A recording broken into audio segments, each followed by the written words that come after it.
Hi, friends. Welcome to this latest episode of Authors and Books. And today we have with us Mr. Sandeep Bamzai. Mr. Sandeep Bamzai has been in the profession of journalism for the last 4 decades. He started his career, interestingly, as a cricket writer with the Statesman, and then he worked with Indian Express, Hindustan Times, uh, Mail Today, and he has been at senior editorial position. I believe he has written 4 books so far, and we are going to here talk about his latest book called Princestan. So, Mr. Bamzai, thank you so much for taking out time from your busy schedule and joining us here. Welcome. Thank you, Arun. Thank you so much for having me. Yeah, and first let me show you the copy of the book. This is the copy of the book, and I always show the copy of the book on this show, which means कि ये किताब पढ़ी गई है. And ये जो किताब है प्रिंसेस्तान, इसका टाइटल है how Nehru Patel and Mountbatten made India. So once again by Mr. Sandeep Bamzai, and this has been published by Rupa Books. It's available on all the major online platforms, e-commerce platforms, and the cost is only 595 rupees, Indian rupees. And the good thing is that one, the cover design is pretty good, and the font size is very comfortable for the eyes. So generally, on the book shows, people don't talk about it, but there are many good books which you often, it's very painful to read them because the font is so inconvenient or very small. So it's a very nicely produced book, and even more nicely written book. And so, Mr. Bamzai, the first question I want to ask, and it's more of a conversation. We always say that we have conversation. No. So the first question I want to ask, or the first thing which I want to know, is that what does this term Princestan signify? Especially, we are going into the celebrations of our 75th year of India's independence, and the book revolves in 1947. So Princestan, what does the title signify? I think, Arun, not adequate attention has been paid to our history, which revolves around the independence of this country. The freedom archives, as we should be calling them, don't really exist in this country. If you look at the historical narrative in India, what is consumed by students in schools, it's more or less a very left-leaning sort of narrative, and it does not really encompass the exact history as it happened. And let's also understand this is a monumental task. Please understand there is a partition of Punjab and a partition of Bengal which is ongoing, more or less in the run-up to independence. Mountbatten, who replaces Lord Wavell as the Viceroy of India, and is a product basically of a change in government in the United Kingdom, where Churchill is ousted and surprisingly a Labour Party comes to power after the war, and Clement Attlee becomes the Prime Minister of Britain. Clement Attlee decides that India should now be decolonized.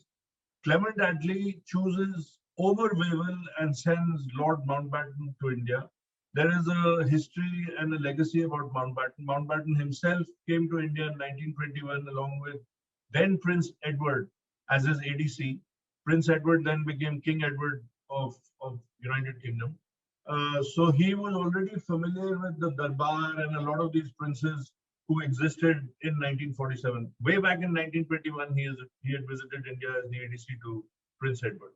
So many of these princes over time had been to London, had interacted with him, and they saw him as a friend, not as a foe. But Mountbatten himself turned out to be the biggest foe and the biggest adversary to the princes, because he lambasted them, blasted them on July 25th. He actually originally gave a deadline or a timeline of June 30th, 1948 as the decolonizer. But he abbreviated that timeline and made it August 14 and 15, which is what he arrived on March 22nd. So more or less within 4-5 months, he had made India independent. So I call him the decolonizer of India and Pakistan.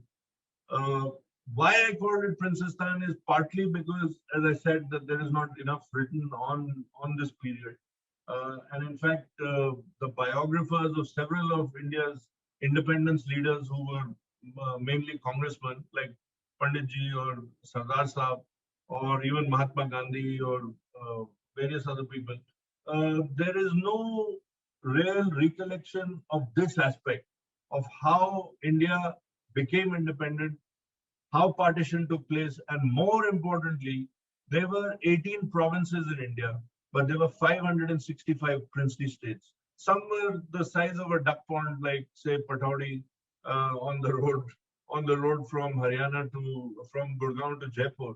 But there were small principalities, there were big riyasats, and of course there were kingdoms. The Maharaja of Kashmir, the Maharaja of Gwalior, the Maharaja of Mysore, the Maharaja of Travancore, the Nizam of Hyderabad, the Nawab of Bhopal. They were big kingdoms. In fact, Jammu and Kashmir at the time of independence was bigger in size than France itself. So you can imagine the size of Jammu and Kashmir. France is a very big country in the European Union, but J&K in its original avatar was bigger than France. So my idea was that let me flesh out this conspiracy, this sabotage that the princes were planning to undertake against the Congress party and the emerging Union of India. And I wanted to document it. Maybe that's why it took me so long, because there was a lot of research involved. Of course, I had the benefit of a lot of material left behind by my grandfather, bequeathed to me. He was the OSD to Jawaharlal Nehru from 1944 to 1964 when Panditji died. So a lot of real-time material, as in, and you'll be surprised, some of those files, the Prime Minister's office files, are in pristine condition 75 years later. There is no silverfish, there is nothing. A few have got damaged, but a lot of material is more or less intact. And in fact, my next book will also come from the same treasure trove of information that has been left behind. Now, these are original documents. These are classified, confidential papers. These are aide-de memoirs. There are various types of papers that are available. Letters exchanged between Sardar Sahab and Panditji, letters exchanged between Sheikh Abdullah and Sardar Sahab, letters exchanged between Mountbatten and Panditji, all sorts of stuff is there. Now, to put that into perspective, it required a major, detailed odyssey of research. And see, it's one thing to have a paper, to contextualize. I wasn't born then. So it's one thing to have that paper, another thing to contextualize, and then finally to corroborate that information. And I was surprised that the National Archives Nehru Memorial does not have, shockingly, does not have too much material on India's independence. And I think, as Kanchan Gupta, Shashi Tharoor, in one of these discussions which I've had on this book, rightly said that I think it's time for India to have a freedom archives to understand what exactly happened at the time of independence, how independence came about, how the Union of India came about. Because it's easy to say that there were 18 provinces which would automatically revert to what was going to be the Union of India, because the British would be leaving. But imagine 565 princely states were given the offer of putting their signature on a standstill agreement and opting for either India or Pakistan, which were the two dominions offered by Mountbatten. Now, many of these princes, that's why I call it Princestan, the conspiracy of a handful of princes. Those princes include the Nawab of Bhopal, the Nizam of Hyderabad, the Maharaja of Travancore, the Maharaja of Kashmir, and a few others. Now, Nawab of Bhopal became saboteur number one in collusion with Muhammad Ali Jinnah and Winston Churchill. So we'll have to actually वो frame में आ गए थे तो मैं एक बार rewind करके थोड़ा सा question जो है Sure. And we can do this in Hindi and English both. Huh? Whenever you want to ask something in Hindi, go ahead. My Hindi is very good. Yeah. So why this name Princestan? Was there a conspiracy, to kind of build a separate third dominion, as you have mentioned in the book? And why this? Bilkul, that is actually the premise of the book, because when Attlee replaced Churchill as the Prime Minister of England, it was a shocker for everybody that Churchill had won the war but lost his own government. And Churchill was in close touch, and Churchill was a monarchist, and Churchill was in close touch with Lord Wavell, who was the Viceroy of India. Attlee was a Labour Party Prime Minister. And as a Labour Party Prime Minister, he realized that it was now more or less uh, time for India to be decolonized, because Britain was having its own travails after the war. So he sent Mountbatten to India as its last viceroy. And of course, I call him the decolonizer of India. Now, Mountbatten arrived on March 22nd. Wavell remained till, say, early March. Wavell visited Churchill before the elections. I think before the elections or before the result actually came out in Britain. In that meeting with Churchill, Churchill went up to leave Wavell, and when Wavell was getting into the lift, Churchill conspiratorially told him, "Make sure you keep a bit of India." Now, Lord Wavell was an army general. He had fought in the North African campaign. From the North African campaign, he was sent to India as a viceroy. Wavell's right-hand man, heading the British political department, which controlled all the residents in all the princely states, was a man called Sir Conrad Corfield. And he was a diabolically devious, typically British operative who controlled these princes through his web of residents in all the states. So Wavell and Corfield, in conjunction with Jinnah and Churchill and the Nizam of Hyderabad and the chief saboteur, as now I have come to unravel the story, was the Nawab of Bhopal. He was the points person for the entire operation. And why was he the points person? Because Jinnah promised him the Governor Generalship of Pakistan as soon as he managed to get Bhopal, Hyderabad, Travancore, Kashmir, and a few other states on board. Now imagine you had Pakistan and you had East Pakistan. Imagine if you had a South Pakistan in Hyderabad, or a Central Pakistan in Bhopal, or even more southern Pakistan in Travancore. The Union of India as we know it and as it has survived so very well because of the architects of our independence. The entire, whatever they fought for, whatever they planned for, it would have all gone up in smoke. So you would have had many Pakistans all over this country. And that was the great seditious game that Jinnah played along with Bhopal. Now imagine that even till the end, say August 15, there was a Chamber of Princes which existed within Parliament House. The Chamber of Princes was a body politic, as it were, created by the British, where the Nawab of Bhopal was the Chancellor of the Chamber of Princes. And they actually used to meet regularly in that chamber and plot. Several of them used to plot against the Congress party and how they could stay out of the ambit of the emerging India. So that is the premise of Princestan. How these 5, 6 top princes planned to create a third dominion, uh, forgetting the 2 dominions which they had to sign through the standstill agreements, create a parallel third dominion called Princestan.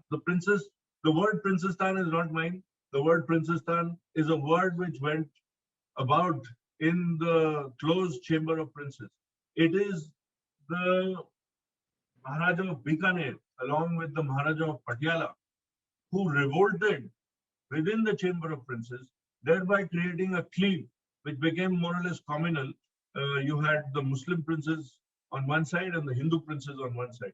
And the Maharaja of Bikaner actually wrote a very, very scathing uh, aid memoir and circulated it amongst the princes, saying why it is important for the princes to join the Constituent Assembly and to become a part of the emerging Union of India. That actually was the first step as far as breaking the back of Bhopal and his entire plan to sabotage uh, India's independence. Basically, the plan was to balkanize. It was a Churchill Hatch plan. Jinnah loved it. Jinnah came on board.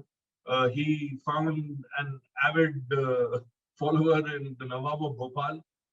He held out a carrot for him, saying, "आप आ जाओ, आपको governor general बना देंगे और आप अपने ये काम करते रहो." उसमें रामचंद्र काक, the Prime Minister of Kashmir, was involved. The Prime Minister of Travancore, Sir C.P. Ramaswamy Iyer, was also involved. The Nizam's minions were also involved. So it was a nice, healthy hodgepodge uh, to balkanize India. But fortunately, people like Panditji, people like Sardar Sahab, even Mountbatten, we mustn't forget, and one should give credit to him because he played ball with both Sardar Sahab and Panditji and didn't allow this to happen. On July 25th, only days before independence of India and Pakistan, he called all these top princes and lashed out at them because these princes, till 25th July, believed that through paramountcy, through various other covenants, they would remain outside the ambit of India or Pakistan. And that's why they thought that they could create a parallel enterprise and a parallel dominion called Princestan.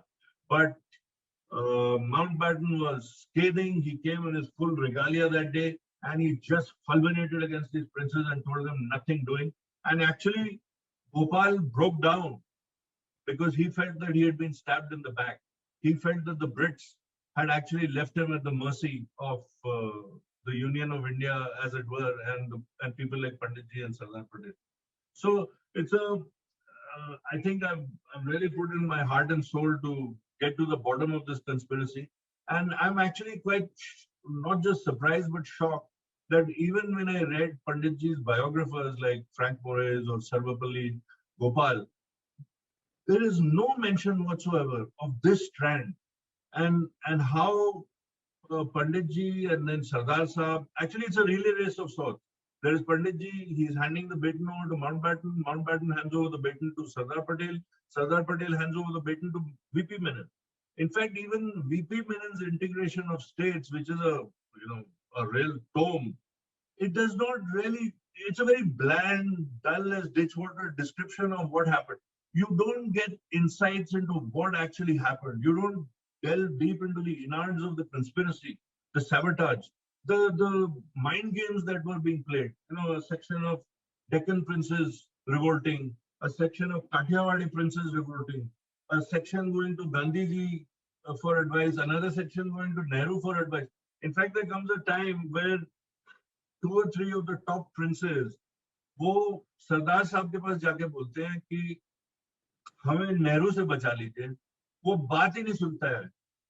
हमें नेहरू से बचा लीजिए, वो बात ही नहीं सुनता, हमें हकाल देता है, भगा देता है. आप you are a much more, they're telling Sardar Patel, you are a much more reasonable person. We would rather deal with you rather than him because he doesn't listen to us. Actually, if you, and this is what I've attempted to do because of, I think, Nehru's education, the fact that he was influenced by George Bernard Shaw, the fact that he was influenced by various other people, the fact that he was a Fabian socialist, I think he became an anti-monarchist even while he was in Britain. And he brought that baggage to India. And if you read some of his speeches, which he gave at Congress conventions, he was pretty much abusive of the princes. And he believed that Indians were needlessly servile to these princes who were having a ball, which most of them were because they had pots of money. And they never cared about their subjects. And their subjects were more or less living in penury. And that is why people don't realize this and don't understand this. Pandit ji ne एक parallel organization खड़ी करी, all India states people's conference, जो Gandhi ji surprisingly, because his father himself was the Thakur's right hand man in Rajkot, Koba Gandhi, so he was totally against doing anything to the princes. He believed that the princes represented the concept of trusteeship, that they were the trustees. And he said, nahi, nahi, isme kuch mat karo, isme inko kuch mat karo. And Panditji 1 or 2 times at various Congress conventions got very angry with Gandhiji, but then of course he he did not go ahead. But it is actually Netaji at one of the key Congress conventions where I think he was the president. I'm forgetting which one, where Netaji supported Panditji and said that the time has come for the princes to come to heel, and the Congress party should be allowed to further the process and cause of democratization in these princely states. In fact, आपको याद होगा नाभा में, फरीदकोट में, मैसूर में, काठियावाड़ में, राजकोट में, कई जगहों में ऐसी कोशिश करी गई, उसको विफल किया गया प्रिंसेस के द्वारा। पंडित जी खुद नाभा गए, महाराजा ऑफ नाभा के साथ उन्होंने नेगोशिएट किया। वहां ज्ञानी सैल सिंह उस टाइम पे कांग्रेस पार्टी के बहुत बड़े लीडर थे और इंडिपेंडेंस के लिए और प्रिंसली जो महाराजा ऑफ नाभा है उनके अगेंस्ट लड़ रहे थे। ऐसे ही वो फरीदकोट गए और फाइनली जो सबको पता है वो कश्मीर गए, जहां उनको जेल कर दिया गया। और एक्चुअली 1923 में ये प्रोसेस शुरू हुआ, where Nehru was incarcerated by the Maharaja of Nabha, and it was a brutal incarceration. And I have mentioned how brutal it was. It was so brutal that Motilal Nehru had to write a letter to the Maharaja of Nabha and bring Nehru out of Nabha because the incarceration was so brutal. Similarly, Gandhiji was defeated. He tried everything. जो ठाकुर और राजकोट था उसका ऐसा drama होता था कि जब गांधी जी आते थे तो वो अपना थ्रोन गांधी जी को दे देता था और गांधी जी के पांव पे बैठ जाता था। बट जो गांधी जी को ये नहीं समझ आता था कि जो ये ठाकुर है और जो इसका प्रधानमंत्री है उसका नाम था दरबार वीरावाला, वो ऐसे दो खतरनाक आदमी थे कि they led Mahatma Gandhi a merry dance for months. Sardar Sahab also came, Mrinalini Sarabhai also came, सबने कोशिश कर ली, किसी से कुछ नहीं हुआ, सबको विफल कर दिया और वापस जाना पड़ा। गांधी जी ने हरिजन में एडिटोरियल लिखा जिसमें उन्होंने लिखा कि I am in tears that I have been vanquished and defeated by this man. मतलब गांधी जी का जीनियस क्या था? Persuasion, the power, he had the powers of persuasion. ये दो आदमी नहीं माने, and it is a major defeat for probably the highest echelons of the Congress party, and that defeat came in Rajkot. ऐसे एक और डिफीट हुई जून 1947 में, जब कश्मीर का पूरा वातावरण था कि कश्मीर किस तरफ जाएगा। इनफैक्ट कश्मीर के महाराजा ने, हरि सिंह जी ने पाकिस्तान का स्टैंड स्टिल अग्रीमेंट साइन किया और इंडिया का अग्रीमेंट साइन नहीं किया। तो आचार्य जे.बी. कृपलानी जो उस वक्त कांग्रेस के प्रमुख थे, उन्हें भेजा गया, मिलने से मना करती। सोचिए आप, Kripalani president of Congress party मना करती। माउंटबैटन साहब गए, वाइस रॉय ऑफ इंडिया, मतलब प्रिंस तो मेरे अधीन है क्योंकि मैं वाइस रॉय ऑफ इंडिया हूँ। उसको बोला मेरी तबीयत ठीक नहीं है, तू फिशिंग चले जा। उसको 2 दिन कहीं फिशिंग के लिए भेज दिया गया। Finally Lord Mountbatten was so upset that कुछ करने को नहीं था, he swam naked in that stream wherever he was supposed to fish. उसके बाद गांधी जी गए और गांधी जी को भी मना कर दिया महाराजा हरि सिंह ने। तब महारानी तारा देवी ने, और ये मैंने करण सिंह जी से सब पूछा है और उन्होंने इसका कॉरपोरेशन दिया है, महारानी तारा देवी ने महाराजा हरि सिंह को बोला कि this is not an ordinary man, This is the Mahatma himself. Don't make this mistake. Meet him. फिर जो आज दलित होटल है, उसमें जो चिनार का पेड़ है, उसके नीचे महाराजा हरि सिंह ने महात्मा गांधी को बुलाया। वहां महारानी तारा देवी ने उनको गोट का दूध पीते थे, गोट्स मिल्क पीते थे, तो गोट का दूध दिया।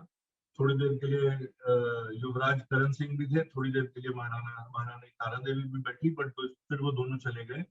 उस बातचीत में क्या हुआ वो आज तक पूरा ठीक तरीके से पता नहीं है, बट महात्मा गांधी ने उनसे ये विनम्र तरीके से बोला कि आपका टाइम आ गया है कि आप भारत के अधीन हो जाएं और एक्सेशन पे साइन करें। बट क्लैरिटी नहीं है कि महात्मा गांधी की बात हरि सिंह ने मानी कि नहीं। मोस्ट क्रूशियल थिंग, उसके बाद जुलाई 15 या 16 को गुरुजी गए हैं, सरदार पटेल। हाँ, गुरुजी। सेकंड चीफ, गुरुजी को सरदार पटेल ने कश्मीर भेजा और गुरुजी कश्मीर गए, महाराजा हरि सिंह से मिले, और ये करण सिंह जी ने बोला है मुझे कि हाँ, एक गुरुजी जैसे आदमी थे, वो आए थे, वो मिलने आए थे, उनसे बात हुई। उसके बाद जुलाई 15-16 होगा, अगस्त 15, उसके बाद ऑफ कोर्स अक्टूबर 26 तक ये खींचता गया मामला। और फिर जब जो रेडर्स थे, जब मुजफ्फराबाद के रास्ते से नीचे उतरे और मगूरा का जो पावर स्टेशन था जब जला दिया, और जब पैलेस में अंधेरा हो गया, तब रात को 1 बजे हरि सिंह और उसकी पूरी फैमिली और सारी गाड़ियों में वो जम्मू की तरफ उतरे। बट तब जाके जम्मू में फिर वीपी मेनन, सैम मैनेक्शॉ, ये लोग गए और उन्होंने एक्सेशन का लेटर साइन कराया। जब वीपी मेनन और सैम मैनेक्शॉ और टीम जम्मू से वापस आई एक्सेशन का लेटर लेके, तब मेरे पिताजी बताते हैं, क्योंकि वो तब प्रधानमंत्री का जो रेजिडेंस था वो ये 17 7 यॉर्क रोड था, 17 यॉर्क रोड था। yes, और yes. जो ब्रिटेन के commander in chief Claude Hawking लेके, वो रहते थे तीन मूर्ति हाउस। तो मेरे जो ग्रैंडफादर हैं और उनकी family including my father, we used to live in the out house of 17 York Road. तो वो वहीं घूमते रहते थे सारे, because he was his OSD. तो बताते हैं, मेरे फादर बताते हैं कि सरदार बलदेव सिंह जो डिफेंस मिनिस्टर थे, सरदार साहब थे, नेहरू ऑब्वियसली थे, उनका घर था, वो प्रधानमंत्री बन चुके थे, अगस्त 15 आ चुका था, भारत स्वतंत्र था। तो वहां जब ये एक्सेशन का लेटर वीपी मेनन ने दिया, तब भी नेहरू तैयार नहीं थे। तो सरदार साहब ने तब पंडित जी को बोला, जवाहर, कश्मीर चाहिए कि नहीं चाहिए? तो तब नेहरू ने बोला कि नहीं, एक्सेशन तो आ गया है, बट हमें सब चीज, वो मतलब नॉन इंटरवेंशनिस्ट पैसिफिस्ट टाइप किस्म के थे। सरदार साहब ज्यादा मतलब फॉरवर्ड लुकिंग और Yes, परसेप्टिव थे, परसेप्टिव थे। तो तब उन्होंने फिर से बोला, जवाहर, कश्मीर चाहिए कि नहीं? तब जाके सरदार बलदेव सिंह ने ओके दिया, और फिर सिख रेजिमेंट सफदरजंग एयरपोर्ट से डकोटास में उड़ के चली। शेख अब्दुल्ला एंटी रूम में थे उस वक्त जब ये एक्सेशन का आया, और शेख अब्दुल्ला ने एक छोटा सा हैंड रिटन नोट पंडित जी को उस टाइम पे भेजा, जब पंडित जी उसको पढ़ रहे थे, और फिर भी he was in two minds, what should I do, when Sardar Sahab pushed the envelope and told him, करना है कि नहीं करना है, चाहिए कि नहीं चाहिए। तो मतलब he was more pragmatic.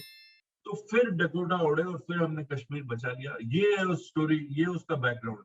But ये तो एक स्टेट का है, ऐसे ही हर स्टेट में, बड़ी स्टेट में, ट्रैवनकोर के पास थोरियम था, which is a radioactive material, and its sands had this thorium.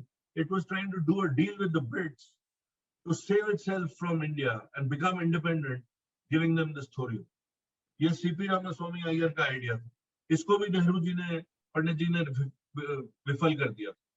तो ये ऐसी कई कहानियां हैं जिनको मैंने जोड़ के एक नैरेटिव बनाया है, दिखाया है कि कैसे इन लोगों ने भारत, भारत जो है जिसको हम आज भारत बोलते हैं, एक स्वाधीन भारत, स्वतंत्र भारत, वो कैसे बना? This is that story, and it could not have happened if these 3-4 people were not there. And more importantly, I think there are a whole lot of people, nameless, invisible, faceless, who have contributed to India's freedom movement, to our independence, who are not documented. We know Sardar Bhagat Singh, Sukhdev, Rajguru, we know Congress party के leader, but Lala Lajpat Rai, ऐसे कई लोग हैं।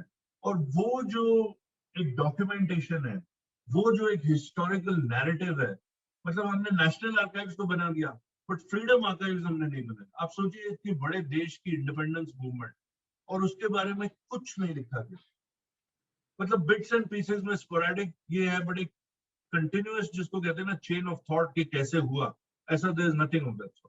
मैं इसी बात पर आ रहा था, Sandeep ji, how exactly did you get access to, because there have been so many books on India's independence and run up to the independence which came, and frankly I've also been a little bit student of history, but when I read your book, it was a shocker for me.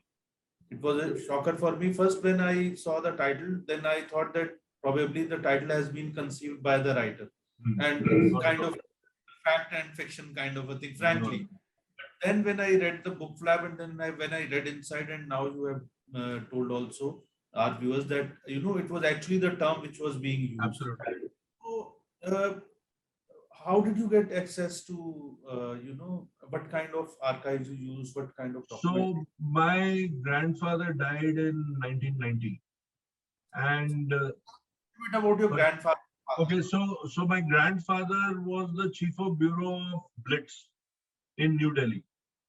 So those cuttings are still available, and I'm pretty much shocked because I've been a journalist for 40 years and I've not read any writing of that sort. The writing is in first person.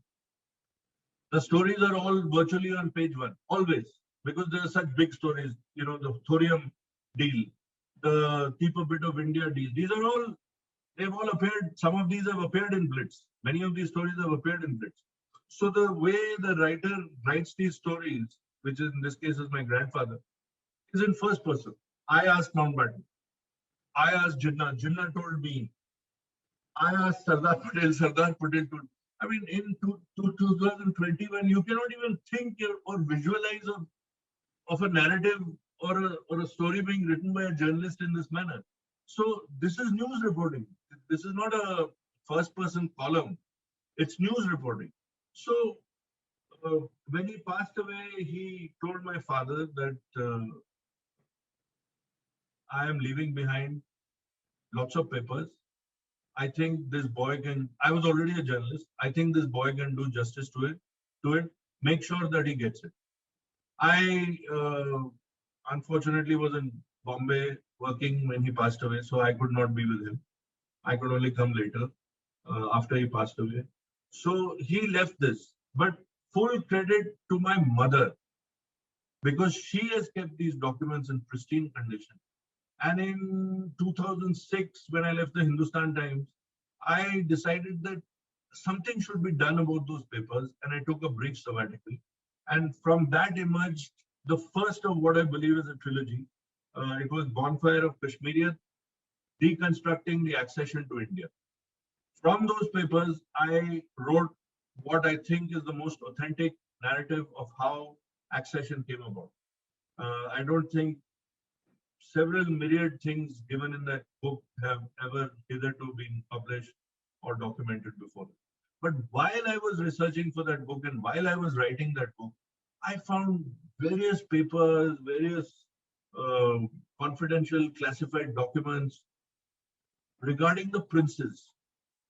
And I told myself that maybe there is a story here because I found something on ex prince, something on my prince. Then I found the original aid memoir written by Maharaj of Bikaner, requesting all the princes to join the Constituent Assembly. I found the original aid memoir written by Lord Mountbatten to the Union of India on its pitch in the United Nations. It is not Nehru who took India to United Nations. Please, this is a misconception. It is Lord Mountbatten as the Governor General of India who convinced Nehru to go to the United Nations. It was a virtually a well, it's not fatal because we still control and Kashmir is part of India legally, ethically, and constitutionally. But that was a huge and monumental Himalayan blunder, as I call it, and it was Mountbatten who was behind. So in that there is an aid memoir, original aid memoir. So I found these papers and I told myself that I think there should come a time when I should sit down again and do something. But as you know, in journalism, you've been a journalist yourself. Once you're in that 24 by 7 cycle, it is, you can't just get away from it. So again in 2015, when I left Mail Today, I told myself, okay, this presents an opportunity. Let's look at doing something. So I was fortunate. ORF gave me a fellowship, and I spent about a year in ORF, and I put together the basic treatise, the basic narrative. But to flesh it out took me another 3 years. To finally write it, it took me a total of 4 years. And then COVID happened. COVID delayed it. And I'm telling you, Arun, the third part of the trilogy is again thanks to those, well, you can call it thanks to COVID because of those 2 months. Again, one was able to concentrate and write. And I managed to put a major part of the third part of the trilogy, which is on Kashmir. And again, it is startling and hitherto unknown, unpublished, undocumented revelations. So that book I'm going to be putting together.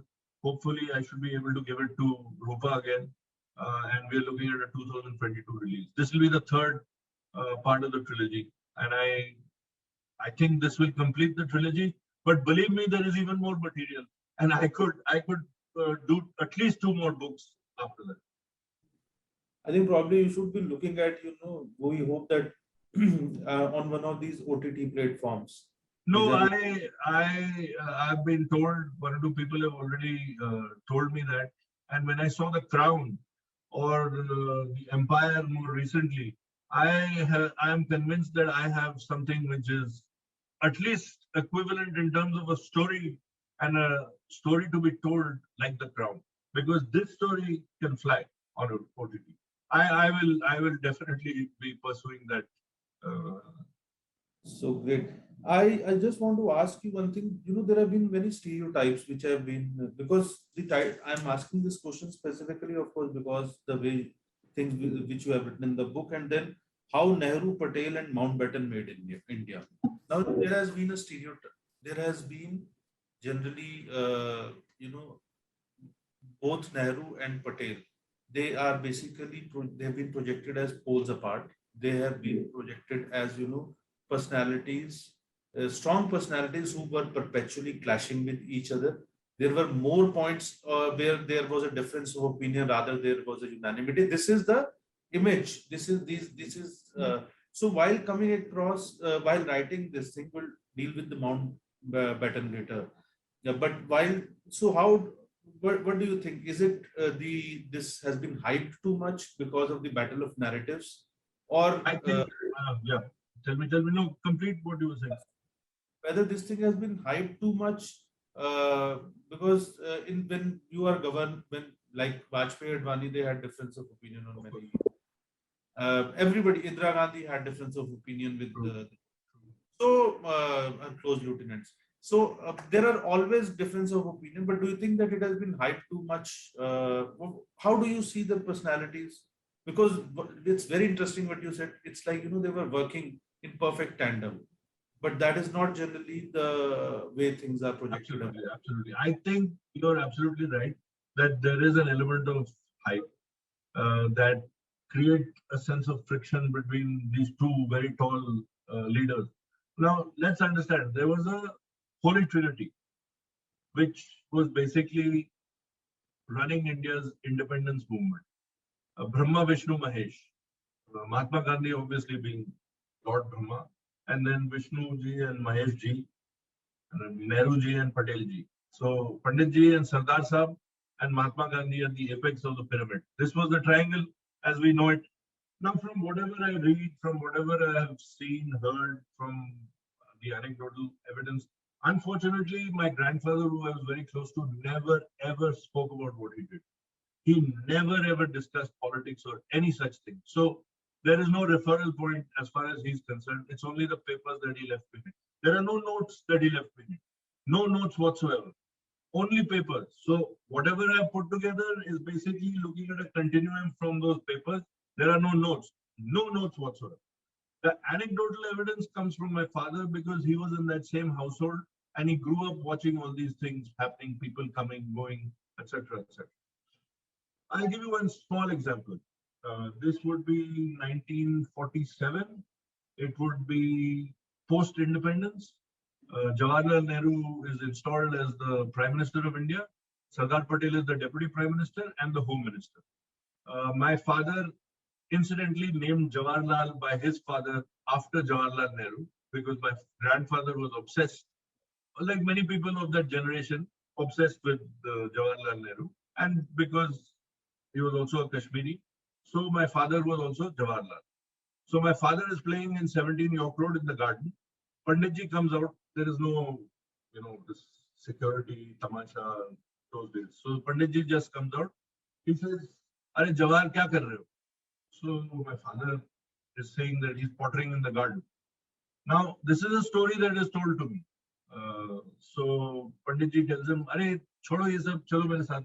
सरदार साहब की एक तकरीर है, सरदार साहब ने मुझे बोला बोलने के लिए, तो लेट हो जाएंगे, चलो जल्दी करो.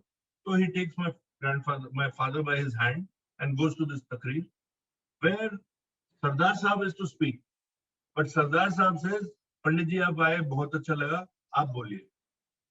Now, this is a story. The story's corroboration comes from a picture. I will show you that picture.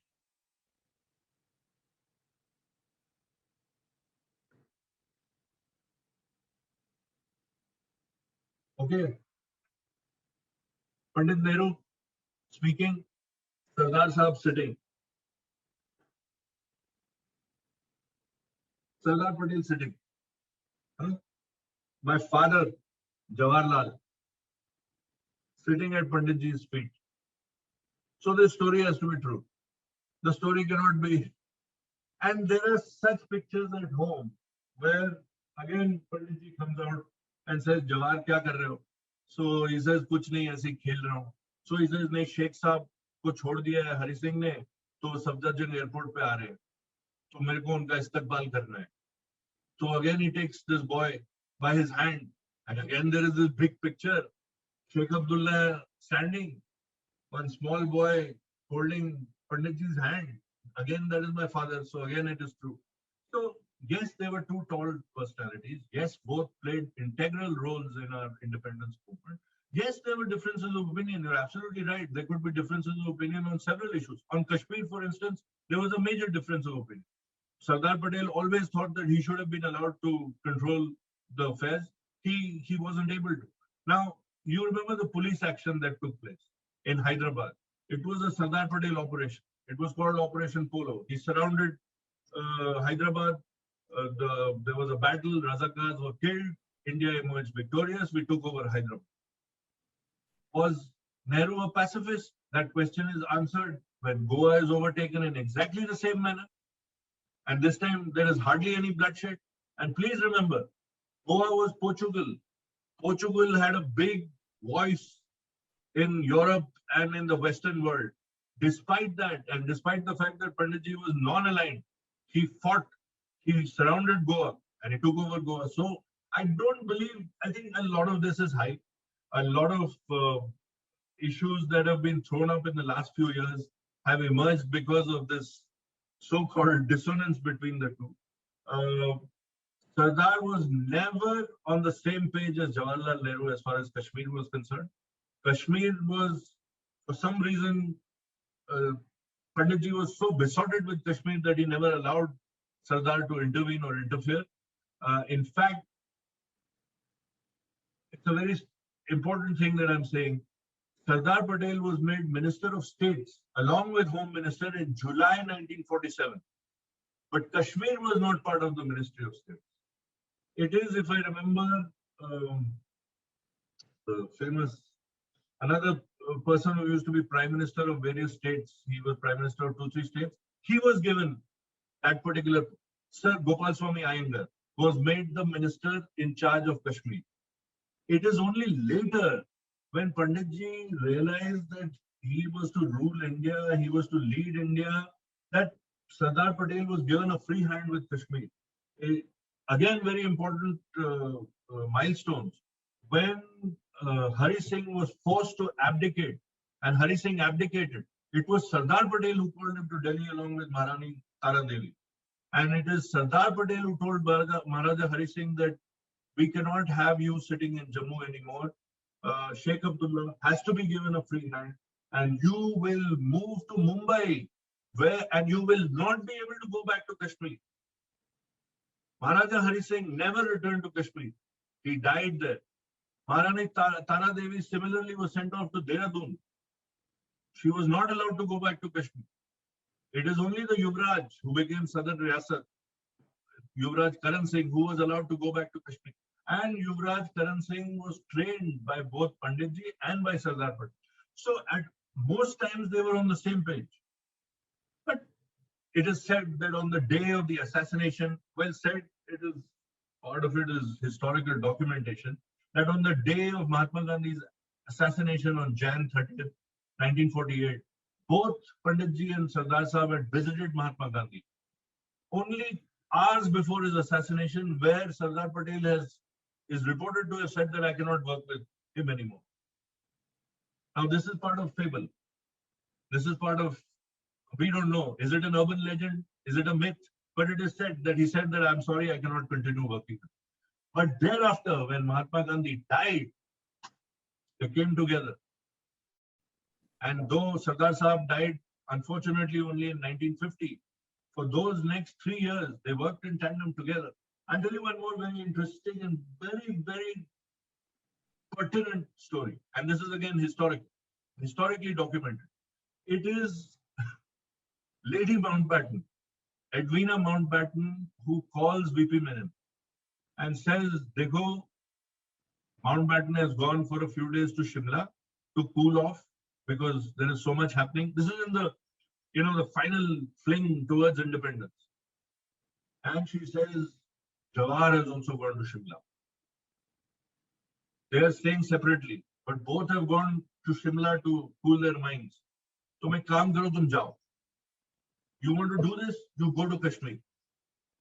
So, VP Menon goes to Nehru in Shimla.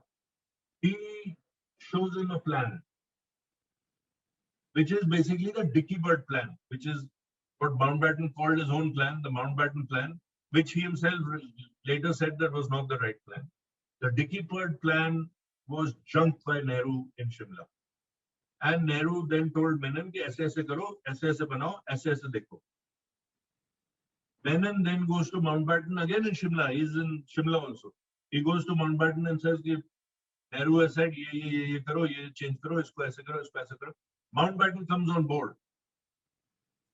Guess what Menon does? It's not done and dusted. Menon goes to the nearest phone call, calls up Sardar Sahab, who is also convalescing somewhere, I'm forgetting where, and tells him, Sardar Sahab, ye dono se I have just met both of them. Jawaharlal Nehru ne junk kar diya hai Dicky Bird plan. He has made these changes. So on the phone, he tells Sardar Patel that ye aise aise kiye. Then he tells him, so Sardar Sahab says, Mountbatten kya kehta hai? So he says, Mountbatten is on board. They both approved it. Sardar Sahab says, agar ye approved, dono ne kar liya, go ahead. Now, mind you, two people in Shimla, third person sitting somewhere else. But that level of comfort obviously existed between Nehru and Patel. Let's also understand one more facet to this story. Gandhiji, Patel, and Nehru, all, what are they? All educated, all barristers at law, all from England. Not Anglophiles. Basically, well, Indians who are pretty much British, they know and understand the art of warfare as the British know it because they've studied there and they've studied law there. And obviously, they use their skills as lawyers or their understanding of law to get the better of British. So, Nehru may have fought that differently. Patel Sahab may have fought that differently. Gandhiji obviously fought it on his principles of ahimsa. But this India as we know it would not have come about without that. And this is a relay race. It's a relay race. I think it was a perfect, actually, instead of the way they have been projected as, rivals, rather they were kind of perfect complements. They were complementing each other very well. Absolutely. So, and difference of opinion तो होगी. आपने खुद बोला अटल जी और अडवाणी जी के बीच में भी difference of opinion थी. जब इंदिरा गांधी जी आई, उनने तो systematically पूरा जो कामराज और उनका syndicate था, उसको तोड़ा. They were the people who were controlling. They were the presiding deities of the Congress Party. And this young woman came and disrupted everything. So a difference होगी. Those could be intellectual differences. Those could be. हाँ, बिल्कुल आप ठीक कह रहे हैं. मैं तो हमेशा ये कहता हूँ कि दो इंसान होंगे तो उनमें डिफरेंस ऑफ ओपिनियन होगा. तो सिर्फ जिंदा लाशें हो सकती हैं जिनमें डिफरेंस ऑफ ओपिनियन नहीं होगा. बिल्कुल, I agree with. तो एक आखिरी सवाल दीजिए, लॉर्ड माउंटबैटन को लेकर भी जो है वो देर बहुत अलग अलग तरीके की स्टीरियोटाइप इमेजेस रही हैं. हम जानते हैं कि एक तो पहली चीज ये कि वो पाकिस्तान की तरफ उनका कुछ जगह ये दिखाया जाता है कि वो बड़े ही शातिर थे और उन्होंने as you said keep a bit of India. पर bit of India princely states की फॉर्म में, प्रिंसेस्तान के फॉर्म में तो नहीं आया, लेकिन एक बफर जोन पाकिस्तान की फॉर्म में क्रिएट हुआ. और नरेंद्र सिंह सरीला ने भी एक अच्छी किताब लिखी है जिसमें ये कहा है कि ये हिंदुस्तान की आजादी, पाकिस्तान का बनना बहुत हद तक जियो पॉलिटिक्स और जियो स्ट्रेटेजिक अफेयर्स का भी हिस्सा है, जो उस समय चल रहे थे। तो आप माउंटबेटन को दूसरी तरफ, उन्होंने एक ये भी चलता है कि उनकी पत्नी जो एडविना माउंटबेटन थी, उसको इस्तेमाल किया गया नेहरू जी को जो है वो रिझाने के लिए और अपने पोपाश में बांधने के लिए, ताकि ब्रिटेन के इंटरेस्ट को सर्व किया जा सके। मैं डिफरेंट थ्योरीज वो कर रहा हूँ जिसमें कि मेरी कोई अपनी थ्योरी नहीं है, बट आपने चूंकि इतना इन डेप्थ काम किया जो है इसके ऊपर जो है, अगर आपको लॉर्ड माउंटबेटन का एक पेन पोर्ट्रेट उस तरीके से करना हो, या आप उसकी पर्सनैलिटी को कैसे इंटरप्रेट करते हैं? और वैसे मैं अपने दर्शकों को बता दूं कि जहां तक मेरी जानकारी है, लॉर्ड माउंटबेटन लगभग 70 के दशक में, शायद 79 में, ही was unfortunately assassinated in a by the Irish Republican army. उनका जो बोट था उसको उड़ा दिया गया था और जी आईआरए ने क्लेम किया था दैट वी ब्लू इट।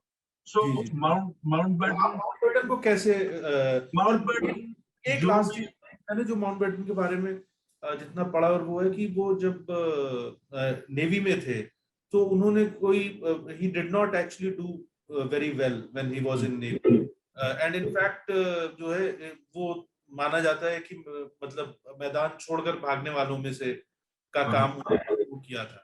और बाकी भारतीय परंपरा में किसी के जाने के बाद जो है वो बहुत ज्यादा उस हम लोगों ने, एक आखिरी चीज ये कहूंगा, जो आप माउंटबेटन के बारे हम्म, में भी, मुझे लगता है कि हमारे साथ एक इंटरप्रिटेशन की दिक्कत हिंदुस्तान में ये है, वी हैव अ प्रॉब्लम, या तो हम इंसान को शैतान बना देते हैं या हाँ, भगवान बना देते हैं, खासकर जो बड़े व्यक्तित्व हैं। तो ये उसी के खांचे में हमने जनरली माउंटबेटन को जो है वो शैतान के खांचे में रखा हुआ है। तो लेकिन आपने अपनी बातचीत में भी जो है थोड़ा माउंटबेटन के बारे में बताया कि एक्चुअली प्लेड, जिस तरीके से प्रिंसली स्टेट्स को उन्होंने किया, तो आपका इंटरप्रिटेशन, हाउ डू यू देखिए इंटरप्रेट? दो तीन चीज मैं बोलूंगा। पहले जब माउंटबेटन भारत आए मार्च 22 को, वो he arrived in India as the new viceroy of India. तो माउंटबेटन एक बहुत ही पॉम्पस किस्म का आदमी था। ये हर जगह माना जाता है कि ही वाज अ वेरी, मतलब जो होता है ना, Lord of Admiralty, earl of Mountbatten, Lord of Burma, वो जो सब अंग्रेजों का होता है ताम झाम रेगालिया, वो तो he was a pompous individual. Of course he was, there is no doubt. His own I think his own biographer, who was a secretary, also has more or less indicated that he was extremely pompous, although he worships him in the book and says that without Mountbatten, India would not have been decolonized. I think I've lost you. Huh. Um, so, as the decolonizer, he's definitely the man. But कभी हम दूसरे prism से नहीं देखते कि हम सोचते हैं कि Mountbatten used his wife with Nehru. कभी हमने ऐसे सोचा है कि Nehru used Mountbatten's wife to get independence? मतलब I don't think this theory has ever very been, interesting. this theory has been propagated, and I am telling you from what I have read and what I've researched, I I have no hesitation in saying, because even Frank Boris says in his biography that it is Edwina who was the emotional support to Jawaharlal Nehru. So how do we know, or how do we not know, that Nehru used Edwina with Mountbatten to push this? The original timeline is June 30th, 1948. It ends in August 14 and 15. India is decolonized. Pakistan is free. We are free. March, basically April, May, June, July, mid-August. Not even five, not even 4.5 months. Now I'll give you two specific incidents. The first thing that Mountbatten did to understand the India of that time and the freedom movement, the Indian leaders of the Indian National Congress, he started having meetings practically every alternate day once he settled down after a week with Gandhiji, with uh, Sardar Sahab, with Jinnah, all the key players, with Panditji. In the interface or interaction that took place between Nehru and Mountbatten, there is one very interesting thing where Nehru asked Mountbatten, "Do you have plenipotentiary powers?" So Nehru at the outset understood that this man is the last viceroy, that this man has come to free us. Now he asks him, "Do you have plenipotentiary powers?" Which means, do you have the power, without referring anything back to the Labour Party, without referring to the British Crown to go ahead and do what you want. So Mountbatten gives him a cryptic sort of yes or no and a very devious sort of smile, which obviously Nehru realized that yes, he has plenty potentially powers, and as we then go on to see, he definitely has plenty potential. In another conversation of the same sort, where he used to have tea, चाय पे चर्चा होती थी, तब उसमें सरदार साहब को बुलाया, सरदार साहब से ये बात हुई, इसको कैसे करेंगे, इन लोगों को तो फ्री नहीं जाने दे सकते हैं, all of them. So the structure was created of a standstill agreement, signature to come on board, join the Constituent Assembly, become a part of the union, follow a democratic process. वो सब discuss हुई. उसमें सरदार साहब ने एक सवाल पूछा, will you give me the full basket of apples? देखिए कैसे बात हो रही है. ये सब अंग्रेज है, ये हमारे जो लीडर हैं ये सब भी अंग्रेज है, क्योंकि ये अंग्रेज वहां से पढ़ के आए, इनको सब समझ है और इनको पता है कि अंग्रेजों से कैसे बात करनी. तो ये उनसे पूछते हैं, will you give me the full basket of power of apples? Mountbatten क्या कहते हैं? No, suppose I keep 1 or 2. No no no. Sardar Sahab से no no no no no, पूरे I want all 565 apples, referring to the princes. तो वो बात वहां खत्म हो गई. ऐसे ही गांधी जी के साथ बात हुई, ऐसे ही जिन्ना के साथ बात हुई. हर जगह जो माहौल बनता रहा वो यही था कि मुझे भारत को फ्रीडम दिलाना है. एंड मैं दावे से कह सकता हूं कि जो अब्रिविएशन हुई है जून 30, 1948, कई लोग कहते हैं कि बहुत जल्दी हो गया और उसकी वजह से पार्टीशन में इतना मारकाट हुई, हिंदू मुस्लिम सिख लोग मरे, लाखों लोग मरे, माइग्रेशन दोनों तरफ हुई. तो मतलब वो हमने सब देखा हुआ है, पढ़ा है. It is probably the biggest migration in the history of the world ever anywhere. तो वो माइग्रेशन हुई, दंगे हुए, नौखाली में दंगे हुए, गांधी जी को वहां रहना पड़ा, वो सब हमें पता है. मगर क्या पता अगर इतनी जल्दी नहीं किया होता तो ये ज्यादा देर चलता. फॉर्चुनेटली पार्टीशन, एज आई से, पार्टीशन ऑफ इंडिया कभी नहीं हुआ, पार्टीशन ऑफ पंजाब हुआ और पार्टीशन ऑफ बंगाल हुआ. जो बच गया, सोचिए अगर साउथ का पार्टीशन हो जाता, अगर ट्रावनकोर और हैदराबाद मिल जाता, वो तो actually it's a contiguous.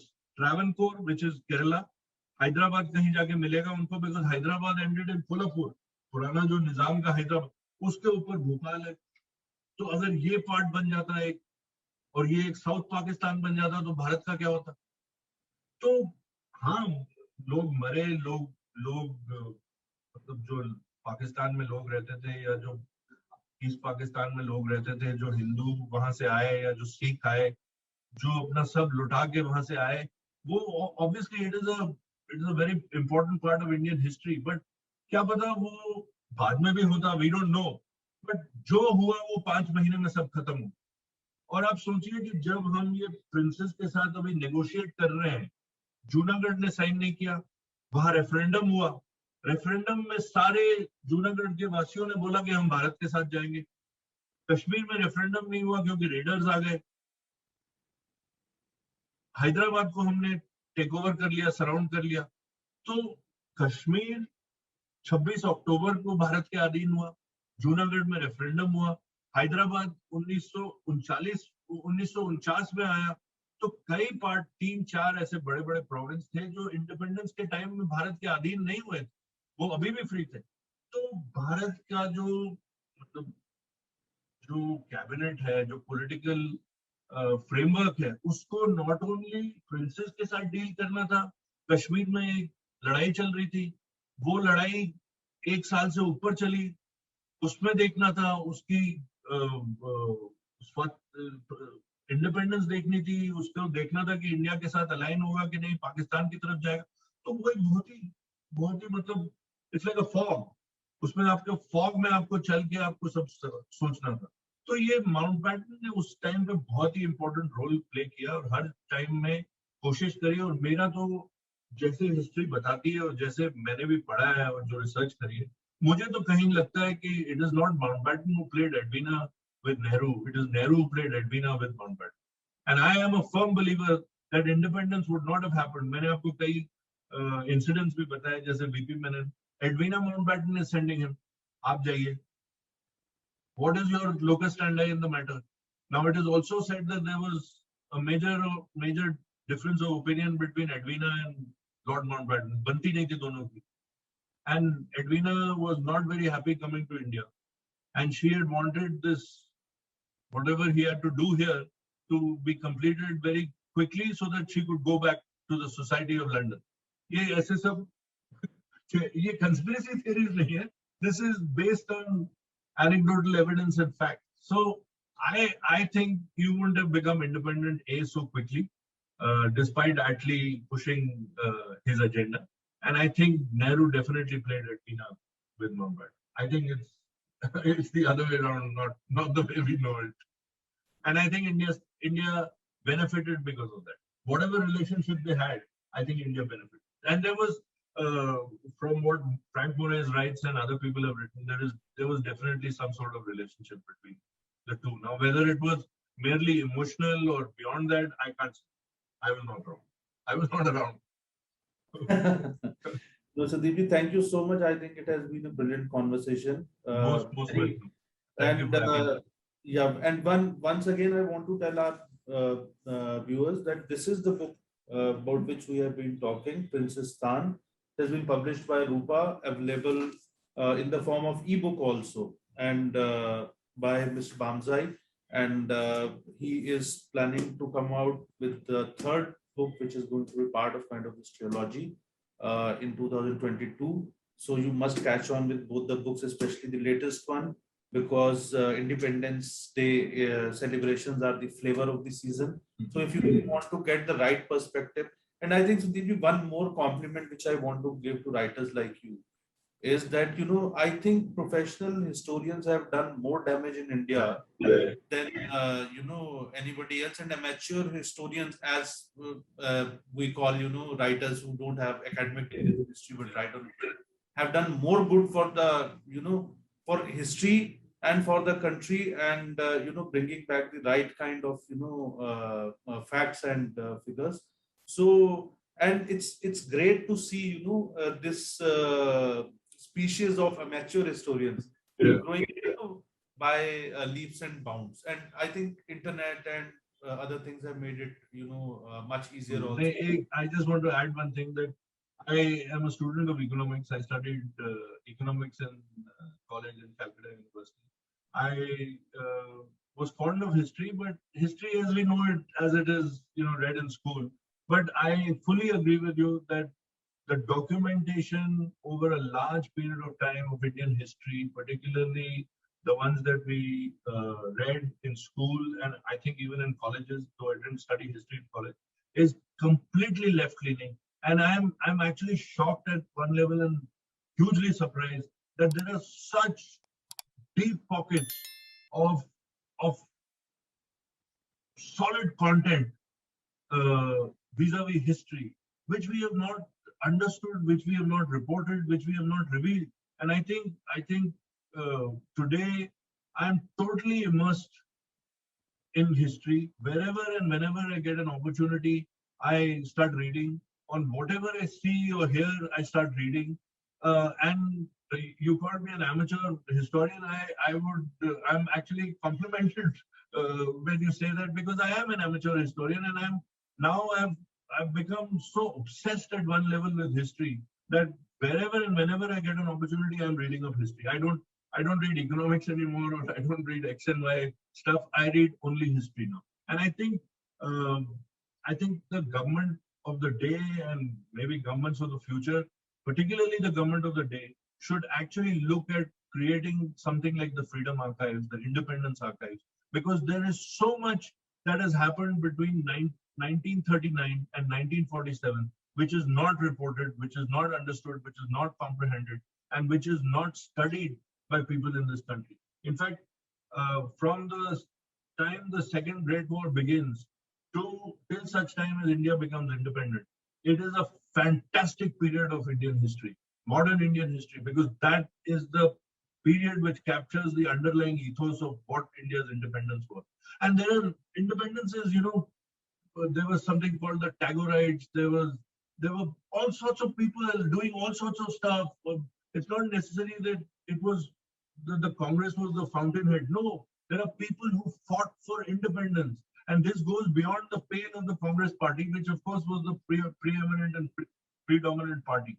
But there are individuals who fought for India's independence, and people, Bhagat Singh is one father figure, Lala Lajpat Rai is another father figure, but there are so many invisible, nameless, faceless people, first who fought for independence and then people who brought this country together. And I don't think VP Menon has ever been given enough credit for the role that he played. Sardar Sahab pushed VP Menon. VP Menon traveled endlessly and ceaselessly in trains and Dakotas across India, up and down Orissa, to bring these princes, Kathiawar, Kutch, Junagadh, here, there, South, Mysore, Travancore, to bring these princes together. Some of the Rajput princes were actually revolting. It's mentioned in the book. I don't want to get into it, but there is a Rajput prince who wanted to go to Pakistan. So to convince these people to stay with India, and these are the people, and I think somebody like VP Menon should have been given one of the highest civilian awards in this country in recognition. I don't think he was given recognition at all for the work that he did. Unfortunately, he's just written this, like I said, a very bland sort of book. So even that book does not capture the essence because it's written in bureaucracies. He's written it like a bureaucrat. But I have tried to go beyond the apparent and look at that. Look at what actually happened. And you will see, God willing, in the next book, I will reveal many such things which are very exciting, believe me. Thank you so much, Sandeep ji. And most welcome. I'm very happy to be with you, and I'm happy that we had this conversation. Yeah, thank you. And thank you for your kind words. Yeah, thank you.